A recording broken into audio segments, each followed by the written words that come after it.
वियोग होगा पहला कभी, आह से उपज होगा गान, निकलकर आंखों से गुपचुप बही होगी कविता अनजान। प्रकृति की कोमल भावनाओं और अनुभूतियों की कवि सुमित्रानंद पंत की इन्हीं कविताओं के बीच शनिवार को साहित्य भवन कांटी में उनकी जयंती मनाई गई। नूतन साहित्यकार परिषद की ओर से आयोजित समारोह में उन्होंने श्रद्धांजलि दी। जयंती समारोह के संबोधन में परिषद के अध्यक्ष चंद्रभूषण सिंह चंद ने कहा कि हिंदी कविता के आधुनिक युग के ऐसे बहुमुखी प्रतिभा वाले कवि हैं और उन्होंने कई बड़ी बात को उन्होंने सभी साहित्यकार के बीच उन्होंने रखा है।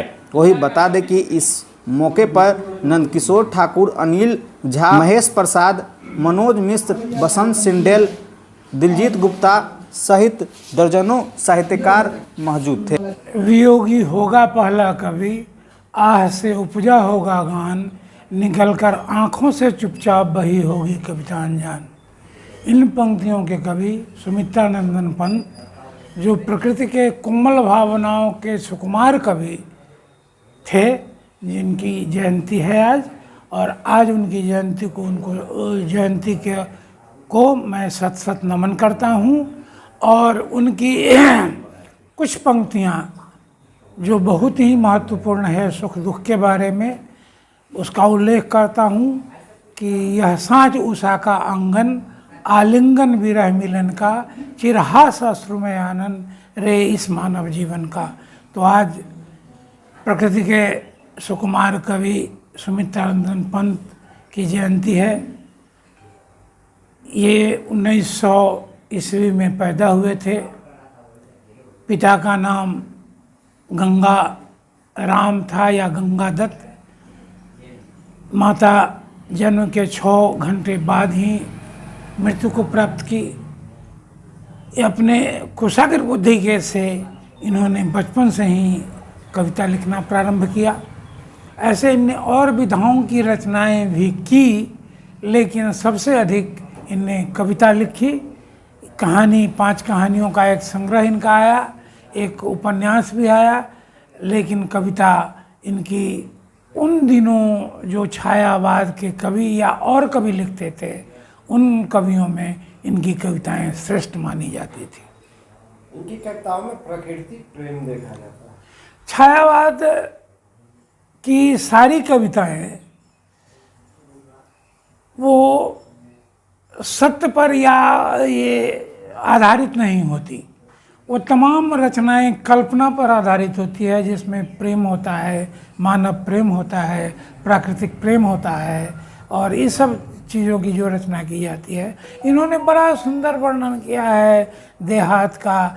ऐसे सौभाग्य से इनका जन्म कौसानी में हुआ था। कौसानी वह जगह है जो प्रकृति सौंदर्य से परिपूर्ण है। उसी जगह अल्मोड़ा है। अल्मोड़ा जिला पड़ता था, अब बागेश्वर पड़ता है, रानीखेत है, नैनीताल है। इन तमाम जगहों का नाम सुनने के बाद मन में एक गुदगुदी सी उत्पन्न होती है, एक ऐसे कि क्यों नहीं अभी जाके उसको देखूं।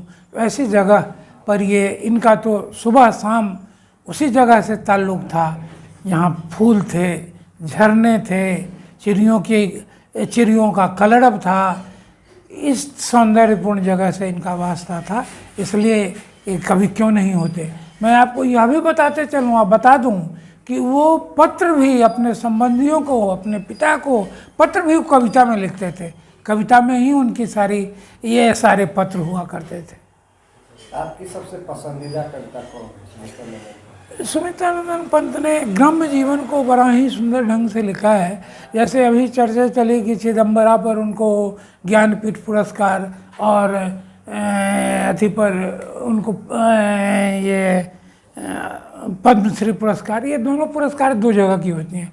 ज्ञानपीठ पुरस्कार केंद्र सरकार देती है और ये जो पद्मश्री पुरस्कार है ये राज्य सरकार द्वारा दी जाती है। तो मैं उनकी कविता ग्राम्या की ग्राम युवती सुनाऊं, वो मेरी कविता पसंदीदा कविता है। उन्मुक्त यौवन सी उभर घटा, सी नभ आषाढ़ से सुंदर, अति श्याम वरण स्लिग्ध बंद चरण, इठलाती आती ग्राम युवती, वह गजगति सर्प डगर पर। सरकाती पट खिसकाती लट, वह नमित दृष्टि दे देख उरोजों के युग घट, हस्ती खल खल अबला चंचल जैसे फूट पड़े हों ज्योति सरल। और सबसे अंतिम जो बंद है, जो सबसे आकर्षक बंद है और ये कविता का सार है। रे 2 दिन का इसका यौवन सपना छिनका रहता ना स्मरण, दुखों में फिर 2 दिन में घिस बह जाता है इसका यौवन धन जैसे तट पर एक तिनका। अच्छा, गांधी जी के प्रति इनका झुकाव देखा गया। ये अरविंद और गांधी जी ये दोनों ही के अनुयायी थे। और मैं आपको इसी क्रम में ये बताता चलूँ कि अमिताभ और अजिताभ, तो अमिताभ जी का नाम इन्हीं का दिया हुआ है। उन दिनों ये बच्चन जी के साथ रहते थे, सुमित्रा नंदन पंत, बच्चन और दिनकर एक साथ रहते थे और इन्हीं के द्वारा ये अमिताभ बच्चन को उनका नाम दिया गया है। इनके जीवन से क्या प्रेरणा लेनी चाहिए? ये प्रकृति से प्रेम करो, उन्मुक्त जीवन जियो। मैंने जो आपको कविता सुनाई ये मेरे जन्म के 11 वर्ष पूर्व लिखी गई कविता थी, समझे ना, जिसको मैंने सुनाई। और पूरा ग्राम्य जीवन पर ही आधारित है। इसमें वो ग्राम के सुख दुख को इन्हें बड़ा सुंदर चित्रित किया है। और दबाएं बेल आइकन हमारे वीडियो सबसे पहले देखने के लिए।